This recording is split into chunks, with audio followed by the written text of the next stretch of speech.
Hello guys, welcome back to my channel. I hope you all are doing well.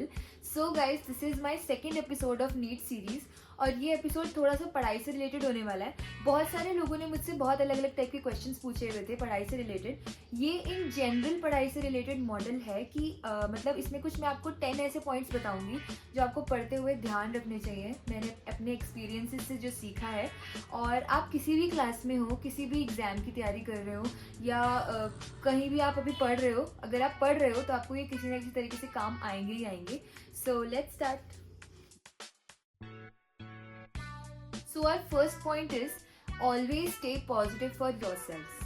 ये एक सबसे बड़ी और सबसे इम्पॉर्टेंट बात है, क्योंकि अगर आपकी मेंटल पीस सही नहीं है तो आप पढ़ ही नहीं सकते हो। आपका अगर दिमाग में कुछ और चल रहा है या अपने लिए नेगेटिव आप सोच रहे हो या किसी और के लिए आप नेगेटिव सोच रहे हो, तो आपके दिमाग में वही चीज़ें चलती रहती हैं और आप एक कंसंट्रेशन से पढ़ ही नहीं सकते। और अगर आपने अधूरे मन से कोई चीज़ पढ़ी है तो उससे अच्छा है कि आपने ना ही पढ़ा हो। तो मतलब मैं अपने लिए क्या करती थी, मैं अपने रूम की सराउंडिंग्स ऐसी बना के रखती थी। जैसे आप अपने रूम में पोस्टर्स लगा सकते हो जिस पे अच्छी अच्छी कोट्स लगी हुई हों, या फिर आपको अगर कोई जैसे मोटिवेशनल वीडियोस देखने का शौक़ हो, मोटिवेशनल मूवीज़ देखने का शौक़ हो, तो आप बीच बीच में ब्रेक्स में वो देख सकते हो। और अगर अपनी फ्रेंड से लड़ाई हो गई हो या इस तरह का कोई मैटर चल रहा है आप लोगों का, तो उसे कोशिश ये करो जल्दी से जल्दी सॉर्ट आउट कर दो, या अपनी मदर को या फादर को बता दो कि मम्मा इसे सॉर्ट आउट कराओ, ताकि मेरा मेंटल पीस मेंटेन रह सके। Second point, stick to one source. ये भी काफ़ी इम्पॉर्टेंट है। बहुत सारे बच्चों को मैंने देखा है कि उनका ये रहता है कि वो अलग अलग बुक से अलग अलग ये भी पढ़ लेते हैं, ये वाली बुक भी पढ़ लेते हैं, ये वाली बुक भी पढ़ लेते हैं। उनका ये रहता है कि हम हर बुक से पढ़ लेते हैं। आप ऑब्वियस सी बात है, किसी अलग बुक पे जाओगे तो आपको कुछ ना कुछ एक दो पॉइंट्स ऐसे मिलेंगे ही जो अलग होंगे, जो शायद पहले वाली बुक में नहीं थे। तो आपको ये लगेगा कि यार ये देखा मैंने, इसमें से ये नई चीज़ सीख ली। पर जितना ज़्यादा आप नॉलेज इकट्ठी करने की कोशिश कर रहे हो, उतना ही आपका पीछे का छूट रहा है, क्योंकि आप रिवाइज नहीं कर सकते। आप अगर एक ही बुक को पढ़ोगे, उसी में आप ऐड कर लो पॉइंट्स, फिर उसी बुक को बार बार रिवाइज करो, ताकि आपका इतना पक्का हो जाए कि आपसे अगर कोई उसमें से पूछ ले तो आपका वो गलत नहीं हो। तो वो ये चीज़ ज़्यादा इंपॉर्टेंट है। तो you should stick to one source only. Third point is trust your teachers. बहुत सारे बच्चे ऐसे होते हैं जिन्हें टीचर्स में बहुत ज़्यादा कमियाँ लगती हैं। मैं ऐसी नहीं थी, लेकिन मैंने अपने काफ़ी फ्रेंड्स को देखा है कि वो लोग मतलब बार बार ऐसे सोचते थे, यार ये टीचर ऐसा करा रहा है, यार ये टीचर ऐसा करा रहा है। सबसे बड़ी जो बात होती है वो ये होती है कि आपके लिए वो एक टीचर है, लेकिन उस टीचर के लिए 100 बच्चे हैं। अगर आप ऐसा सोचो कि हम सर से जितनी नॉलेज उनके अंदर है वो सारी एक्सट्रैक्ट करने की कोशिश करेंगे, आप जाओ, डाउट्स पूछो, उनसे बार बार बात करो, कुछ नहीं समझ में आ रहा पूछो, ऐसा कोई टीचर नहीं हो सकता जो आपको ना बताए। लेकिन घुसना आपको पड़ेगा।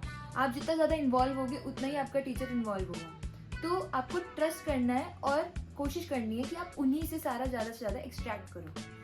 और फिर भी अगर आप प्राइवेट कहीं पढ़ते हो, सेपरेट ट्यूशन्स लेते हो, तो कोई भी टीचर अगर आपको ऐसा लगता है 1 या 2 या 3 दिन के अंदर कि शायद मुझे ये समझ नहीं आ रहा है या मैं इनको नहीं कैच कर पा रही हूँ, तो ये कभी ना सोचो कि टीचर को कैसा लगेगा अगर हम ट्यूशन छोड़ देंगे। अगर आपको समझ नहीं आया तो आप 3 दिन के अंदर स्विच कर दो, क्योंकि आपका टाइम इंपॉर्टेंट है और किसी टीचर के लिए भी आपका सिलेक्शन इंपॉर्टेंट है। कल को वो टीचर ही आपको बहुत प्राउड फील करके बोलेगा ये मेरा स्टूडेंट है ना।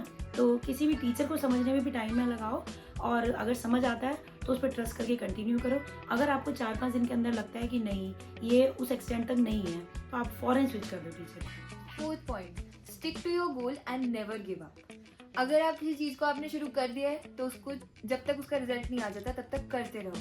हर किसी की लाइफ में एक ऐसा मोमेंट ज़रूर आता है कि उनका मन करता है कि भाई अब नहीं हो पाएगा, क्योंकि मार्क्स कम आ रहे हैं, या हमसे नहीं हो पा रहा है, हमारा मन नहीं कर रहा है, या कुछ एग्ज़ाम लिख रहे हैं, या कुछ भी ऐसा बहुत सारी चीज़ें होती हैं कि हमारा ऐसा मन करता है यार नहीं देना कॉम्पिटिशन, हम आसान से अपना 12th पूरा कर लें, वही बहुत है।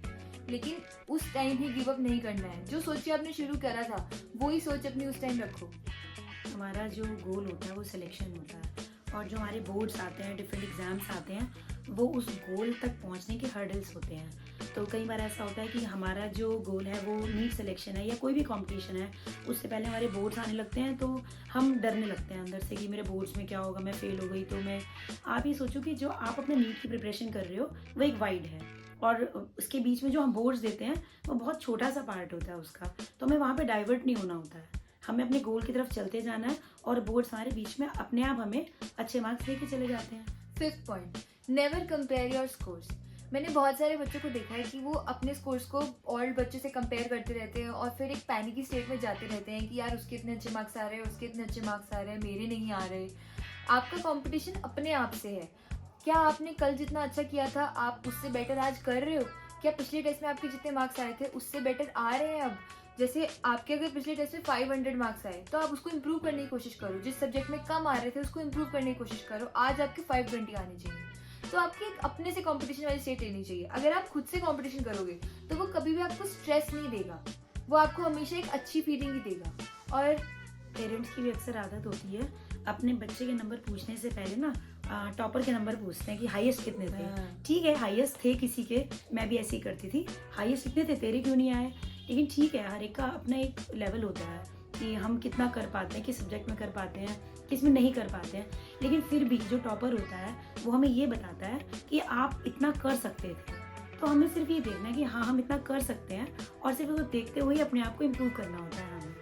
आपकी सिर्फ एक सीट है, वो टॉपर नहीं ले सकता, वो आपसे ऊपर वाली रैंक वाली सीट ले लेगा। लेकिन आपकी जो सीट है, अगर आपकी सीट एक मिनिमम रैंक पर है या आपकी जहाँ पे भी है, आपकी जो डिजर्वेंस है उसके हिसाब की आपकी एक सीट बनी हुई है वहाँ पे, वो टॉपर की एक अलग बनी हुई है। आप उससे खुद को इसलिए कंपेयर मत करो, आप अपनी सीट के लिए काम करो। 6 पॉइंट, शेड्यूल एवरीथिंग। अगर आप शेड्यूल बना बना के पढ़ते हो तो आपको बहुत सेटिस्फेक्शन रहता है मन में कि हम शेड्यूल के हिसाब से चल रहे हैं या नहीं। अगर आपने उस दिन अपना शेड्यूल वाला काम कर लिया होता है तो आपको खुशी खुशी नींद आ जाती है, और अगर आपने नहीं करा होता तो आपको टेंशन रहती है और आप अगले दिन कोशिश करते हो कि आप उसको कर लो। तो रोज रात को सोने से पहले आपको अगले दिन का काम पता होना चाहिए। अगर आपको पता होगा तो आप from the very start of the day आपको पता होगा कि आपको क्या करना है, और आप हर अपना घंटा उसी हिसाब से पढ़ाई करोगे कि मुझे इतना काम आज करना ही करना है। और शेड्यूल जो होता है वो टाइम का नहीं होना चाहिए कि मैं 2 घंटे पढ़ूंगा या मैं 3 घंटे पढ़ूंगा। शेड्यूल होता है हमारा सिलेबस का, या हमारा एक टारगेट लेके पढ़ना चाहिए, चाहे वो मेरा 1 घंटे में हो जाए, चाहे वो 2 घंटे में हो जाए। उसके लिए आपको एक डायरी बनानी चाहिए। यूजुअली एंड मोमेंट पे काम चलते हैं, जब आपकी एग्जाम के 3 या 4 महीने रह जाते हैं, सिलेबस बहुत ज़्यादा हो गया, सारा हो गया, अब सारा कुछ मैशअप हो रहा है। अभी आप क्या करोगे, शेड्यूल बनाओगे। डेली का उसमें लिखा कि अभी हम बायो पार्ट शुरू कर रहे हैं तो हमें रेगुलर 4 या 5 चैप्टर हमें पर डे खत्म करने ही करने हैं, इसके बिना काम नहीं हो सकता है। आप उसको एज ए टारगेट लेके आप जल्दी भी फिनिश कर सकते हो, शाम को आप फ्री हो गए हो। 7th point, breaks are important. पढ़ाई के बीच में अगर ब्रेक नहीं लिया तो फिर आप रिफ्रेश हो ही नहीं सकते। ब्रेक लेना इसलिए ज़रूरी है क्योंकि आप पढ़ते पढ़ते एग्जॉस्ट हो ही जाते हो। आप 2 घंटे 3 घंटे से ज़्यादा कंटिन्यूअस फोकस से स्टडी कर ही नहीं सकते। अगर आप ब्रेक नहीं लोगे तो उसके बाद आपकी एफिशिएंसी कम होने लगती है। तो अगर आप उस कम एफिशिएंसी में पढ़ाई कर रहे हो तो वो पढ़ाई किसी काम नहीं आएगी। तो आपको जो भी अच्छा लगता है आप उस टाइम वो करो। आपको गाने सुनना अच्छा लगता है, अपने फ्रेंड्स से बात करना अच्छा लगता है, या जो भी काम आपको रिफ्रेशिंग लगता है कि यार ये करके मेरे को बड़ा मज़ा आता है, एक एपिसोड देख लो छोटा सा किसी सीरीज़ का कि आप उसके बाद वापस रिज्यूम कर सको अपनी पढ़ाई, तो आप कुछ भी कर सकते हो। रिफ्रेश होने के सबके अलग अलग तरीके होते हैं। कोई टीवी देख के रिफ्रेश होता है, कोई घूम के रिफ्रेश होता है, कोई आउटिंग से रिफ्रेश होता है, कोई फ्रेंड्स के साथ घूम के रिफ्रेश होता है। जैसे भी आप होते हो, आप उसको पूरे हफ्ते पढ़ाई करके सैटरडे संडे के लिए भी छोड़ सकते हो। फिर 1-2 महीने के बाद आप 2-3 दिन का ब्रेक भी ले सकते हो। उससे आप बूस्टअप हो जाते हो दोबारा से पढ़ने के लिए कि यार 2-3 दिन मैंने बहुत वेस्ट कर लिया, बस अब मुझे दोबारा से लगना है। तो ब्रेकअप बहुत ज़रूरी है। तो वो टाइम वेस्ट नहीं है, आपका रिफ्रेशमेंट है। ब्रेकअप नहीं, ब्रेक इम्पोर्टेंट है। नहीं, ब्रेकअप का मतलब ये होता है कि इधर उधर जो चीजें चल रही हैं उनसे ब्रेकअप ले लो। 8th point, it is never too late to start working for your dreams. Time जितना वेस्ट हो गया 11th से पढ़ाई नहीं शुरू करी, नहीं करी, आधा साल निकल गया, नहीं तैयारी करी, नहीं करी, कोई बात नहीं। आप अगर अभी से गिव अप कर दोगे तो आपका तो फिर हो ही गया काम। आपने अगर अभी तक नहीं करा है, अगर आपके पास अब 12th पड़ी है पूरी, तो आप उसमें कोशिश कर लो।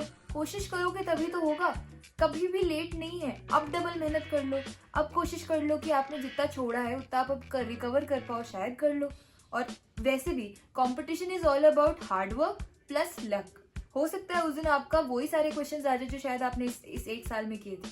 तो ये नहीं है कि आप अब लेट हो गए, अब तो हो ही नहीं पाएगा, ऐसा नहीं होता। कोई बच्चे सिलेक्शन भी निकालते निकालते 1 साल 2 साल 3 साल भी लग जाते हैं। लेकिन मैंने ये देखा कि जब वो 3rd ईयर में भी सिलेक्शन मतलब उनका सिलेक्शन होता है, तब भी वो इतना खुश होते हैं कि वो अपने जो पिछले 3 साल हैं, जो 3 साल से इतना स्ट्रगल कर रहे थे, घर का प्रेशर भी झेल रहे होंगे और लोगों का प्रेशर भी झेल रहे होंगे कि छोड़ दो जब नहीं हो पा रहा है, लेकिन बच्चे को पता होता है कि मैं कहाँ मार खा रहा हूँ। तो फाइनली जब सिलेक्शन हो जाता है तो हम अपने पीछे के सारे दर्द भूल जाते हैं। इसलिए आप कभी लेट नहीं होते हो। अगर आपका गोल सिर्फ सिलेक्शन लेना है, मेडिकल में जाना है या किसी भी कंपटीशन को क्रैक करने का है, तो आपका जो अपना स्ट्रगल है, जो आपने खुद से स्ट्रगल किया 1 साल 2 साल 3 साल, आप वो भूल जाते हो जैसे आपका सिलेक्शन होता है। 9th point, sacrifices are necessary. अपने कंफर्ट जोन से बाहर आना बहुत ज़रूरी है। आपने जब तक कुछ गवाया नहीं ना, तब तक आपको बाद में वो वाला सेटिस्फैक्शन वाली फीलिंग आ ही नहीं सकती। क्या है मैंने अपनी फेयरवेल छोड़ी थी, मैंने फोन यूज नहीं किया था, ठीक है, मैं पार्टीज में नहीं जाती थी, मैं बर्थडेज में नहीं जाती थी, मैंने अपनी बेस्ट फ्रेंड तक के बर्थडे में नहीं गई थी, और शायद मैंने 1-2 साल अपना बर्थडे मनाया भी नहीं। नहीं, कुछ तो इसलिए नहीं जाती थी कि लोग पूछते थे कि बेटे आप घूम रहे हो, पढ़ नहीं रहे हो आप घर बैठ के। ऐसा नहीं था, उसने बहुत बुलाया था और सब मेरे कॉमर्स वाले दोस्त भी थे। तो सब लोग सब कुछ कर रहे होते हैं, तुम्हारा मन भी बहुत करता है, लेकिन जब तक वो सैक्रिफाइस नहीं होगा तब तक रिजल्ट भी नहीं आता। अगर तुम सब कुछ कर रहे हो ना, तो अल्टीमेटली तुम कहीं ना कहीं मार खा ही जाओगे। तुम्हें सोशल मीडिया से भी सैक्रिफाइस करना पड़ेगा, इंस्टाग्राम छोड़ना पड़ सकता है थोड़े दिन के लिए, या और ऐप्स चलाना छोड़ना पड़ सकता है, बर्थडे पार्टीज छोड़नी पड़ सकती हैं, मज़े छोड़ने पड़ सकते हैं। तो उन्हें छोड़ो। नहीं, थोड़ा सब करो। 10th point, imagine your future and work for it. ये बेस्ट पार्ट है। मतलब अगर तुमने खुद को उस वाइट कोट में और स्टेथ गले में टांग के इमेजिन कर लिया है ना, तो तुम काम करोगे ही करोगे, और जब तक वो मिल नहीं जाएगा ना, तुम्हें अपनी जिंदगी में कमी लगती रहेगी। अगर नहीं होगा ना सिलेक्शन, तो तुम्हें 1 साल और वो जो मेहनत करने का मन करेगा ना, वो सिर्फ इसीलिए करेगा कि यार मैंने खुद को उस वाइट कोट में इमेजिन किया है। मतलब ये मैं अपनी बात बता रही हूँ, बाकी सबका भी अलग अलग, जो किसी भी एग्जाम को देना चाहते हैं उनका भी एक गोल होता होगा इसी तरीके का। ये तुम्हारा होता है। और जिस दिन पेरेंट्स अपने बच्चे को पहले दिन कॉलेज छोड़ने जाते हैं और जब बच्चा वाइट कोट पहन के जा रहा होता है, बाय कर रहा होता है, मैंने वो इसकी आज तक फोटो अपने पास रखी हुई है। और जब भी मैं देखती हूँ ना, तो मैं इसका पूरा स्ट्रगल उस दिन देखती हूँ कि बस ये है कि जब आप स्ट्रगल के बाद आपको चीज़ मिल जाती है, आपको सिलेक्शन मिल जाता है, तो आप मतलब सोच भी नहीं सकते कि आप कितना थैंकफुल होते हो भगवान को भी, उन टीचर्स को भी, मतलब जिसने भी आपके लिए गुड विशेस कर रखी होती है, आप कितने थैंकफुल होते हो। इसकी फ़ोटो मैं जिस दिन भी देख लेती हूँ ना, वो कि जिसका फर्स्ट डे था कॉलेज का, तो बस वो मेरे लिए हैप्पीएस्ट मोमेंट होता है। सो गाइज, ये था हमारा नीट सीरीज का 2nd एपिसोड। मैंने बहुत ही कंसाइज तरीके से अपने 10 पॉइंट्स को रखने की कोशिश की आपके आगे, जो आपके काफ़ी काम आ सकते हैं अगर आप इसको समझने की कोशिश करो तो। पिछली वाली वीडियो को आपने इतना प्यार दिया कि हम लोगों को बहुत ही अच्छा लगा ये देख के कि लोगों को हमारी लाइफ जानने में और नीट के बारे में जानने में इतनी खुशी मिलती है। तो आई होप आप लोगों को ये वाला वीडियो भी पसंद आएगा। और आपके क्या क्वेश्चंस हैं आप कमेंट सेक्शन में बताओ, और don't forget to like, share and subscribe and stay tuned.